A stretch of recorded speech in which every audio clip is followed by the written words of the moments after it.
ఏం చేసావు నువ్వు?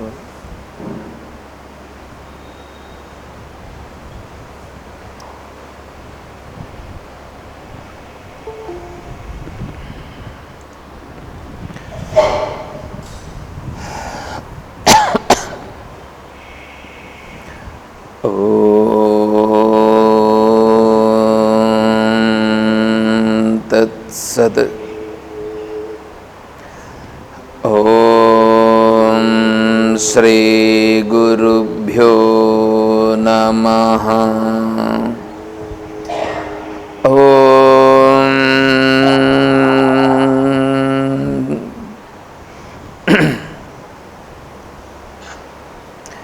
ఓం సదాశివసమారంభాం శంకరాచార్యమధ్యమాం తత్వవిదానందపర్యంతం వందే గురుపరంపరాం. ఓం శ్రీ గురుభ్యో నమః.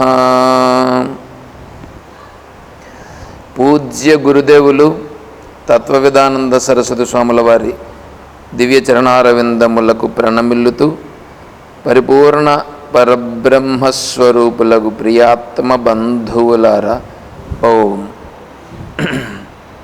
బ్రహ్మజ్ఞానావళి మాల మనం విచారం చేసుకుంటున్నాం.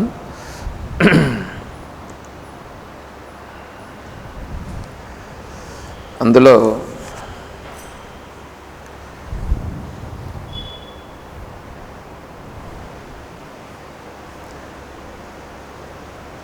పదహారు శ్లోకాలు అయినాయి. 16 శ్లోకాలు అయినాయి కదా, గుర్తుందా? 17వ శ్లోకం. ఓం తాపత్రయ విముక్తోహం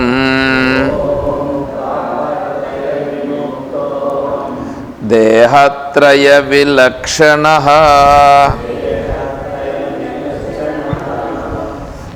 అవస్థాత్రయ సాక్ష్యస్మి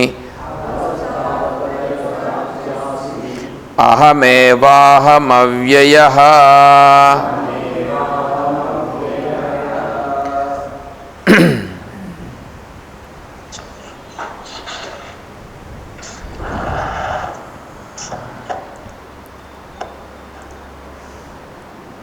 బ్రహ్మజ్ఞానావళి మాల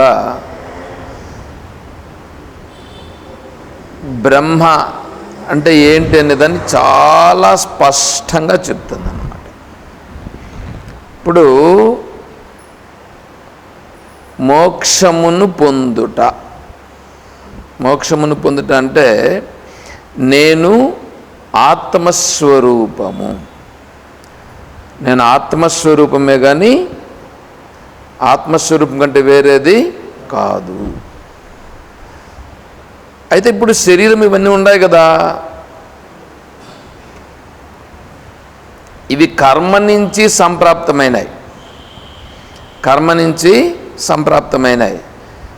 ఈ కర్మ నుంచి సంప్రాప్తమైనటువంటివి ఏవేవైతే ఉన్నాయో అవన్నీ మనల్ని ఏం చేస్తున్నాయంటే ఆత్మస్వరూపమైనటువంటి మనలను ఆత్మస్వరూపంగా ఉండనీయకుండా చేస్తున్నాయి.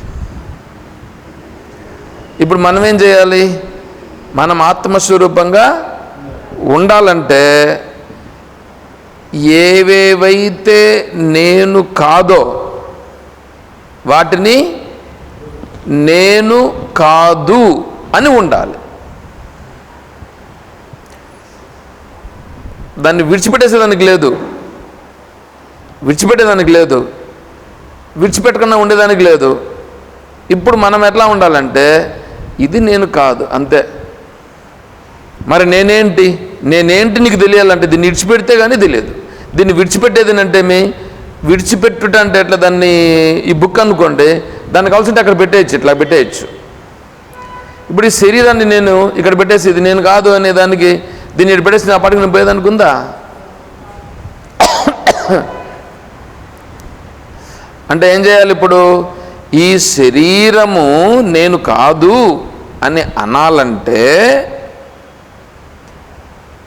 ఈ శరీరానికి సంబంధించిన లక్షణాలు ఏమున్నాయో అవి నేను కాదు అని ఉండుట. ఇప్పుడు నేను మగవాడిని కాదు అని ఉండుట. అట్లయితే స్త్రీని కూడా కాదు, పురుషుడు కాదు, స్త్రీ కాదు, నపుంసకుడు కూడా కాదు. ఆత్మస్వరూపము స్త్రీనా, పురుషుడా, నపుంసకుడా? ఏది కాదు కదా. ఇప్పుడు ఈ లక్షణాలు ఎవరివి? స్త్రీ, పురుషుడు, నపుంసకుడు ఎవరి లక్షణాలు ఎవరివి? శరీరానివి. కాబట్టి నేను స్త్రీని కాదు, నేను పురుషుడు కాదు, నేను నపుంసకుడు కాదు. అట్లయితే స్త్రీగా, పురుషుడుగా, నపుంసకుడుగా అట్లా ఎవరెవరంటే అలా ఉంటారో అలా కాకుండా ఉండమని అర్థము. అట్లా కాదు. నేను పురుషుడు కాదు. ఇప్పుడు సన్యాసం తీసుకున్నాం కదా, సన్యాసం తీసుకోండి, దానివల్ల ఏమిటి అర్థము? నేను పురుషుడు కాదు. నాకు ఒక పేరుండింటుంది, ముందు ఒక పేరుండింటుంది, ఆ పేరు పైన అభిమానం ఉంటుంది ప్రతి ఒక్కరికి. ఎందుకని? ఆ పేరు కూడా నేను కాదు. అది విడిచిపెట్టేయడం అనేటువంటిది సాధ్యం కాదు. ఇప్పుడు మీరు చూడండి, మీరు మీ పేరుని మీరు విడిచిపెట్టగలరా? అలా విడిచిపెట్టలేరు. కాబట్టే ఇప్పుడు సన్యాసం తీసుకుంటే ఆ పేరును కూడా విడిచిపెట్టి వేరే పేరు పెడతారు. ఆ పేరు కూడా ఏమన్నారంటే, స్వామీజీ ఏమన్నారంటే XYZ అని పెట్టుకుంటే సరిపోతుంది అన్నాడు. X లేకపోతే Y లేకపోతే Z అంటే ఏంటంటే ఏదో ఒకటి ఎవరు గుర్తించేదానికి, పిలిచేదానికి కదా పేరు. మళ్ళా దాంట్లో ఒక మంచి పేరు పెట్టి ఈ పేరు బాగలేదు, ఆ పేరు బాగలేదు అనేటువంటి అభిప్రాయం వస్తుంది కదా.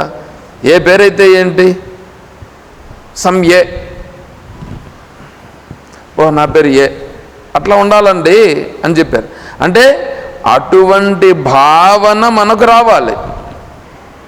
ఆ భావన రావడం కోసము ముందున్నటువంటి దాన్ని అంతటినీ, మనసులో ఉండే భావాన్నింటినీ తీసివేసి ఇప్పుడు నేను ఇలా ఉంటే అప్పుడు నా స్వరూపము చాలా స్పష్టంగా తెలుస్తుంది. అందుకోసం ఈ సన్యాసం. అక్కడే ఉండి కూడా మీరు అలాగే చేస్తే ఓకే, అది కూడా సరిపోతుంది. అక్కడే ఉండి ఇలా చేయడానికి సాధ్యము కాలేదని ఇక్కడికి రావడం. నేను చెప్పేదేమన్నా అర్థమవుతుందా? కాబట్టి మీరు అక్కడ ఏం చేయాలంటే, నేను చెప్తానండి, మీ నుంచి కాదు చేయలేరు, అలాగా ఉండలేరు. అలా ఉండుట కొరకు ఇప్పుడు మీరేం చేయాలంటే మీరు ప్రాక్టీస్ చేయాలి. ప్రాక్టీస్ చేయడం అంతే. ఆ ప్రాక్టీస్ చేసిన తర్వాత ఒక పరిపక్వ స్థాయికి వస్తుంది. ఆ పరిపక్వ స్థాయికి వచ్చినప్పుడు మీరు కూడా ఏం చేస్తారంటే ఆ పక్క నుంచి ఈ పక్కకు వచ్చేస్తారు. ఆ పరిపక్వ స్థాయికి రాకుండా ఇక్కడే నేను పరిపక్వ స్థాయిలో ఉండాను అని అనుకుంటే అది మీరు ఇబ్బంది పడతారు. అయితే అట్లాంటి మహానుభావులు లేరా? ఉన్నారు. అందరినీ మనం అలాగే అనేదానికి లేదు.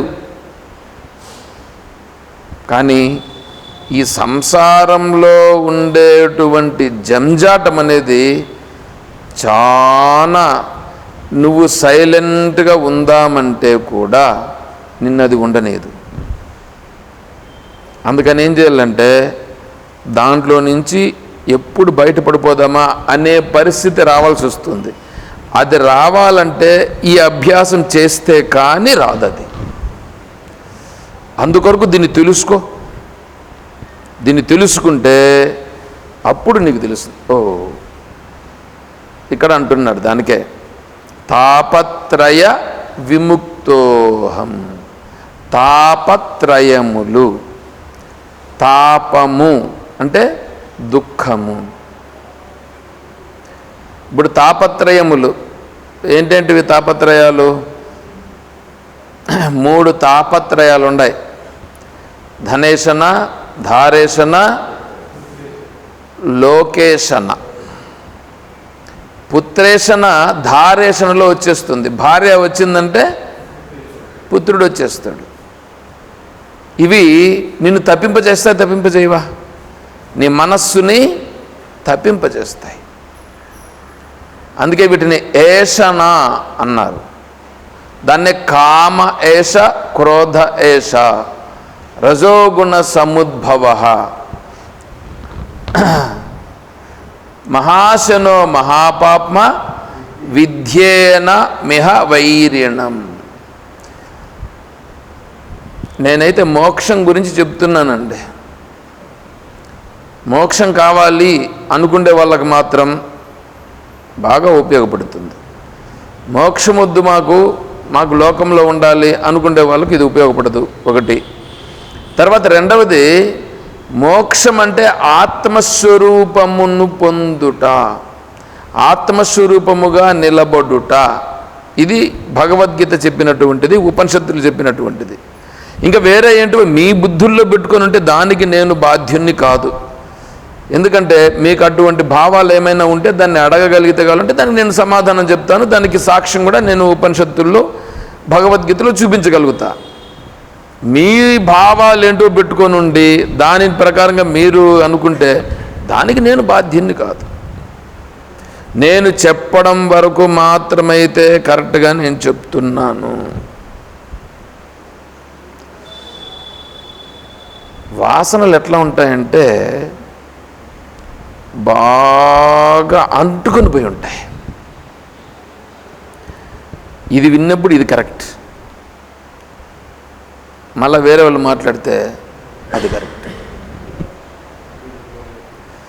ఎందుకు తెలుసా? నిర్ణయం చేసుకునే సామర్థ్యం లేదు. ఆ నిర్ణయం చేసుకునే సామర్థ్యం ఎవరికి రావాలి? నాకు మోక్షం కావాలి అంటే, మోక్షం కావాలనే దానికి ఉండు. అసలు మోక్షం అంటే ఏంటి అది తెలుసుకో. అలా ఉండటమే కదా కావాల్సింది. వేరే వాళ్ళు ఇచ్చేదైతే ఏదైనా చేస్తాడు, ఇచ్చేది కాదు అది. వేరే వాళ్ళు ఇచ్చేది కాదు. ఇప్పుడు ఎంతసేపు బయట ఉండేది కావాలని అనుకుంటూ ఉంటే మరి ఇక్కడ ఉండేది నీకు ఎలా దొరుకుతుంది? కాబట్టి ఈ తాపత్రయములు, ఈ మూడింటి చేత అందరూ లోబడిపోయినారు. చూడండి, ఇప్పుడు దేవుణ్ణి కూడా పెట్టేసి ఏం చేశారంటే, ఇప్పుడు నారాయణుడు ఏం చేశాడు? వైకుంఠంలో ఉండగా భృగు మహర్షి వెళ్ళాడు. భృగు మహర్షి ముగ్గురు దేవతల్లో ఎవరు గొప్పవాడని పరీక్ష చేసేదానికి వెళ్ళాడు. బ్రహ్మను శివుణ్ణి చూసి వాళ్ళు ఏదో చేసుకుంటారని వాళ్ళకి శాపం ఇచ్చి వచ్చాడు. విష్ణు దగ్గరికి పోతే విష్ణు కూడా భార్యతో కలిసి కూర్చొని ఉంటే ఆయన కోపం వచ్చి పోయిన కోపంతో తన్నినాడు. తన్నితే విష్ణువు శాంతముగా ఆయన కూర్చొని పెట్టి కథ, ఇది కథ, ఇదే ఆత్మస్వరూపం అవుతుందా? దీన్ని ఎందుకు చెప్తా ఉన్నా నేను? ఇట్లాంటి కథలు చెప్పుకునేదానికి అలవాటు పడిన వాళ్ళకి ఆత్మస్వరూపం ఏమర్థమవుతుంది? సరే, ఇప్పుడేమి భృగు మహర్షిని కూర్చొని పెట్టి ఆయన పాదాలు ఒత్తితే ఆ పాదాల్లో ఉండే కన్ను ఒకటి ఉంటుంది. ఆయన తపస్సు చేసి ఆయనకు ఒక కన్ను ఉంది, పాదములో కన్ను. ఆ పాదాన్ని ఎప్పుడైతే చిదిమేస్తాడో అప్పుడు ఆయనకు జ్ఞానదృష్టి కలిగి అయ్యో నేను ఎంత తప్పు చేశానని చెప్పి మళ్ళా నారాయణుణ్ణి ఆశ్రయిస్తాడు. ఆ లోపల లక్ష్మీదేవికి కోపం వస్తుంది.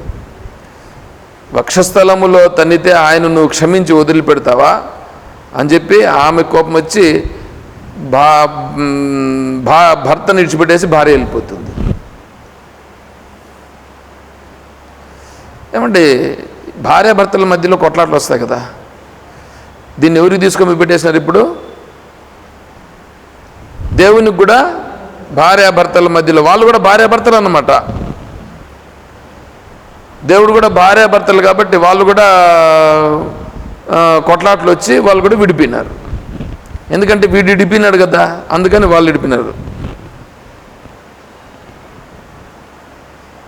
ఇది కథలు. భార్య విడిపోతే భర్తకు ఎట్లుంటుంది? శాంతిగా ఉంటుందా? ఇప్పుడు ఆయన కూడా శాంతి లేకుండా అల్లమట్టించి తిరుగుతున్నాడు. ఆయన దేవుడు ఎట్లవుతాడు? మీరు ఆలోచన చేసుకోండి. శాంతి లేనివాడు దేవుడు అవుతాడా? అయినా మళ్ళీ ఏంటంటే అది ఎట్లండి? అవును కదా అంటే, అయ్యా ఆత్మస్వరూపమా దేవుడు? భార్య కలిగి ఉందా దేవునికి? ఆత్మస్వరూపానికి భార్య ఉందా? ఆత్మస్వరూపానికి భర్త ఉండాడా? ఆత్మస్వరూపానికి బిడ్డ ఉందా?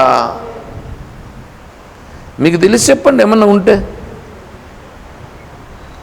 మరి కథలు పట్టుకొని మీరు ఆత్మస్వరూపం, మీరు మోక్షం పొందుట అంటే ఎట్లా కుదురుతుంది? పోనీ మీరు చూడంగా ఎవరికైనా ఆయన కనిపించి నీకు నేను మోక్షం ఇస్తున్నానయ్యా అని ఇచ్చినాడా? ఆత్మస్వరూపం అనేటువంటిది సత్యమైనది. ఆత్మస్వరూపానికి భార్య, భర్త, బిడ్డలు లేరు. ఇప్పుడు నేను భార్య, భర్త, బిడ్డలుగా ఉన్నానా లేదా? ఇక్కడ చూడండి, ఇక్కడ తాపత్రయ విముక్త. విముక్త అంటే, విముక్తి అంటే విడుదల. నాకు భార్య ధనేశన, ధారేశన, లోకేశన, ఈ మూడు. ధనేశన, నాకు ఆత్మస్వరూపానికి ధనేశన ఉందా? ధనం కావాలని ఉందా ఆత్మకి? మనకుందా లేదా? మనకుంది. అంటే ఇప్పుడు నేను ఆత్మస్వరూపంగా నిలబడాలంటే ఏం చేయాలి? ధనం పైన భావన, ధనం పైన భావన అవసరం లేదు. అయితే ధనం గురించి ఉపయోగించాల్సిన పని లేదా? ఉపయోగించొద్దని చెప్పలా. ధనము నాది కాదు, నాకు సంబంధం లేదు అని ఉండి ఆ ధనాన్ని ఉపయోగించు.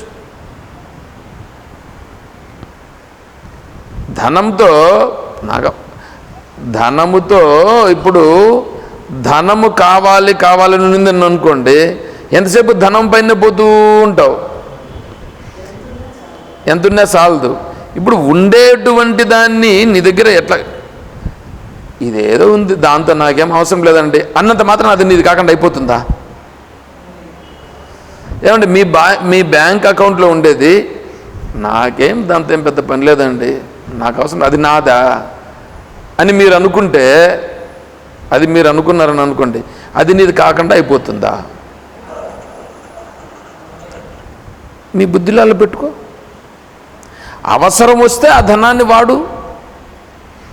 అవసరం వస్తేనంటే పనికిరాని విషయాలకు కాదు, పనికొచ్చే విషయాలకు వాడు.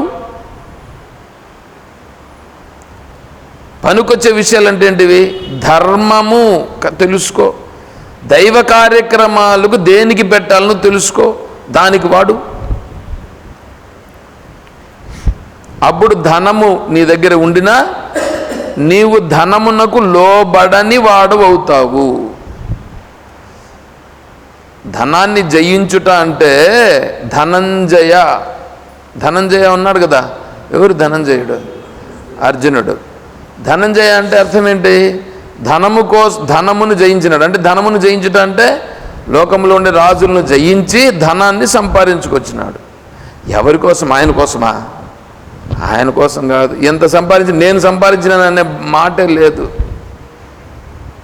లోకక్షేమం కోసం అక్కడ ధర్మరాజు గారు చేసేటువంటి రాజసూయ యాగమునకు ఖర్చు పెట్టేదానికి ఇచ్చాడు. నాకేం సంబంధం లేదని అన్నాడు. ఎక్కడైనా ఒక భావనన్నా ఉన్నిందా? లేదు, నాకు సంబంధం లేదు, అది నేను నిమిత్త మాత్రమేనట్లుగా ఉన్నాడు. అలాగా ధనము పైన, ధనం ఉంటే కూడా ఇది నాకు సంబంధించినది కాదు, ఇది ఈశ్వరునిది. ఈశ్వరుని యొక్క ధనానికి నేను మధ్యలో ట్రస్టీ మెంబర్. ట్రస్టీ ఉంటుంది అనమాట. ట్రస్టీ ఉంటుంది.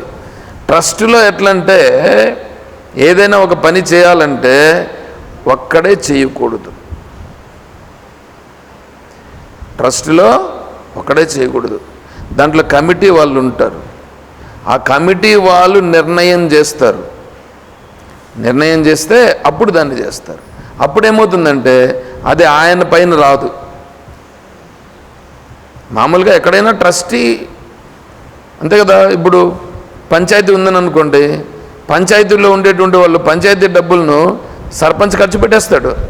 అయితే ఆయనకు ఒక వాళ్ళ వార్డు మెంబర్స్ అంతా ఉంటారు. వాళ్ళ వార్డు మెంబర్స్లో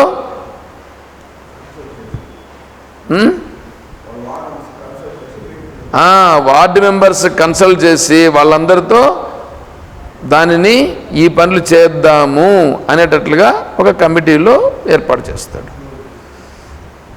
అప్రూవల్ అవుతుంది. అప్రూవల్ అయిన తరువాతనే దానికి ఎలిజిబిలిటీ వస్తుంది. ఏదైనా అంతే, ఏదైనా అంతే. ఇప్పుడు మనకు బిల్లు రాష్ట్రపతి ఆమోదానికి పంపిస్తారు. ప్రధానమంత్రి వాళ్ళు కూడా పార్లమెంటులో దాన్ని ఏమంటారు, ఆర్థిక బిల్లు ప్రవేశపెడతారు.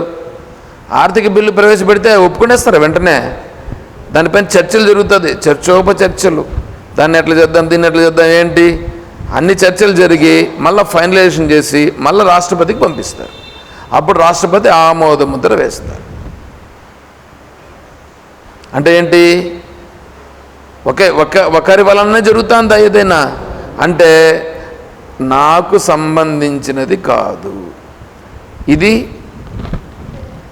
దేశానికి సంబంధించినది అయినప్పుడు ఏమైంది, వాళ్ళకు సంబంధం లేనిది అవుతుంది అది. అలాగే ఇక్కడ కూడా ట్రస్టీ, నేను నా దగ్గరుండే ధనానికి నేను దేవుడు నన్ను ఇక్కడ మధ్యలో పెట్టినాడు, ఇది నా సొత్తు కాదు అని ఉన్నింది అనుకోండి మనసులో. అప్పుడు దానిపైన భావన ఎలా ఉంటుంది, ఉన్నా ఒకటే లేకపోయినా ఒకటే అనే భావన ఉంటుంది. అప్పుడు దాన్ని ఖర్చు పెట్టేటప్పుడు, ఇప్పుడు మామూలుగా దైవ కార్యక్రమానికి ఖర్చు పెట్టాలని అనుకోండి, దైవ కార్యక్రమానికి ఖర్చు పెట్టాలి. మామూలుగా అయితే ఏం చేస్తారు, జోబుల్లోకి చేయి పెడతాడు, తీస్తాడు. ఆ జోబుల నుంచి చెయ్యి రాదు, బయట జోబుల నుంచి చెయ్యి రాదు. లాస్ట్కి వస్తే ఒక 20 రూపాయలు వస్తుంది బయట. 20 రూపాయలు ఏందో పెద్ద జోబుల నుంచి చెయ్యి తీస్తాడు అని అనుకుంటే వెతికి ఆ 20 రూపాయలు కరెక్ట్గా దొరికేటట్లుగా చేసి మళ్ళీ దాన్ని తీసి నాది కూడా 20 రూపాయలు, లేకపోతే 100 రూపాయలు తీసి రాయండి 100 రూపాయలు. అదే నా డబ్బులు కాదని అనుకోండి, అప్పుడు ఏం చేస్తాం, నా డబ్బులు కాకపోతే ధారాళంగా ఇస్తాం. నా డబ్బులు అయితే దాన్ని ఆ పేపర్లు ఇచ్చేటప్పుడు ఒకటే పేపర్ ఉంటుంది, దాన్ని ఎన్నిసార్లు ఇట్లని 2 పేపర్లకు పోతుండేమో అని అట్లా ఇస్తారు. చూడండి ఎట్లా ఉందో. ఏమండి, ఇప్పుడు నీ దగ్గర డబ్బులు ఉండేట్లుగా చేసింది ఎవరు, ఈశ్వరుడు. అవునా, నువ్వు ఖర్చు పెడతాండేది ఎవరికి, ఈశ్వరునికి.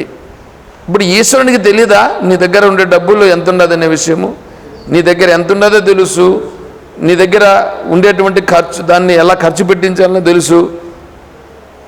నువ్వు ఖర్చు పెడితే ఆయనకి తెలీదా, దాన్ని నలిపి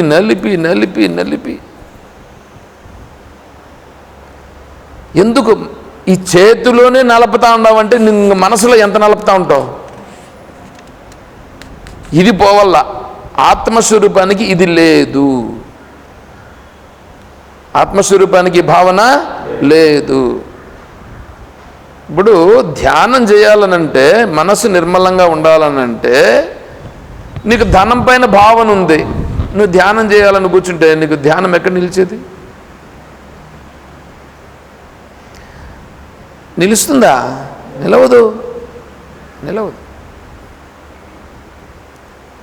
నిలవదు. అందుకనే ధనేశన ఆత్మస్వరూపమునకు లేదు. ఆత్మస్వరూపానికి ధనము పైన భావన లేదు.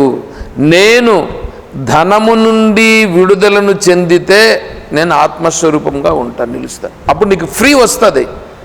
ఫ్రీ వస్తుంది అంటే మనసులో భారం తగ్గుతుంది.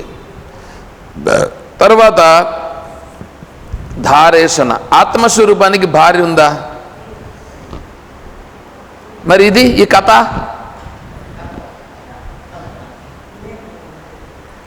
తన్నినాడు, మళ్ళీ అటు నుంచి వచ్చినాడు, ఇటు సిల్ అయిపోయినాడు. ఇది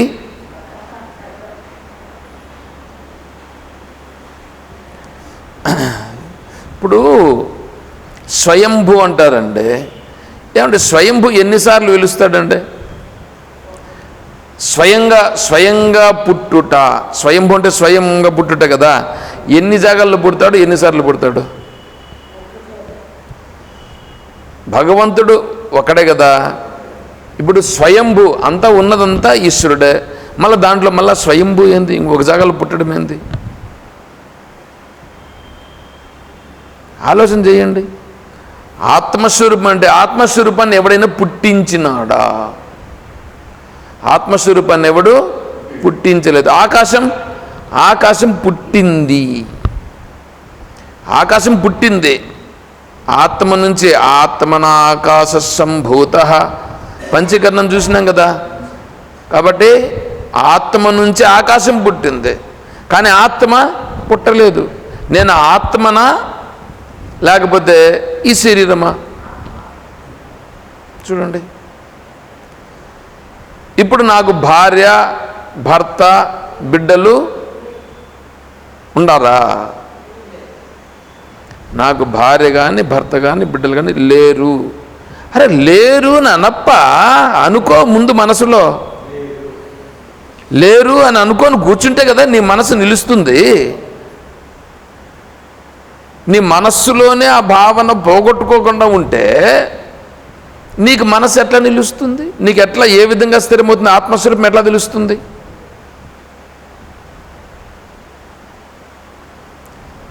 అందుకే అక్కడ తాపత్రయ విముక్తోహం. ఇప్పుడు లోకంలో ఏమంటే, లోకంలో పేరు ప్రతిష్టలు చలామణి కావాలి, నేను చెప్పినట్లు జరగాలి అని ఉందా లేదా?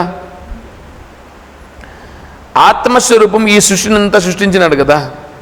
ఇంత సృష్టించిన తర్వాత నాకు దీంతో ఏమైనా సంబంధం ఉంది అని చెప్పినాడా? ఈ లోకాన్ని సృష్టించినటువంటి ఆ పరమాత్మే దీంతో నాకేమి సంబంధం లేదయా అని భగవంతుడు చెప్తూ ఉంటే, ఈ లోకంలో పోయి నేను ఏమేమో చేయాలి, నా పేరు ప్రతిష్ఠ ఉండాలి, నేను చెప్పినట్టు జరగాలి అని అంటే అది సరిపోతుందా? ఇంకా ఆత్మస్వరూపం తెలుస్తుందా? మోక్షము కలుగుతుందా? చూసుకోండి.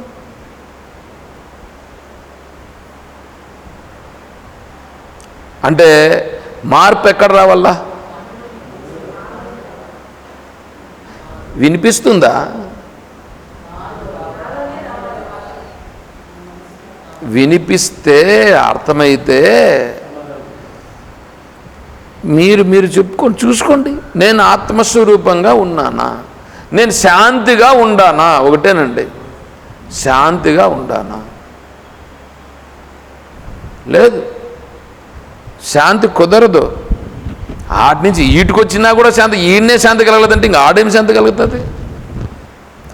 సన్యాసం తీసుకుంటే వాళ్ళకే శాంతి లేదని అంటే సన్యాసం తీసుకోకుండా ఉండే వాళ్ళకి ఎలా శాంతి ఉంటుంది?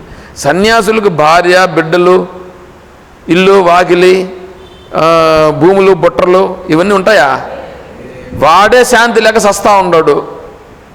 ఇంకా సంసారులు ఇంక వాళ్ళకి అడగలుగుతుంది చెప్పండి? అన్నీ కావాలని పెట్టుకోండి, వాళ్ళకి అడగలుగుతుంది?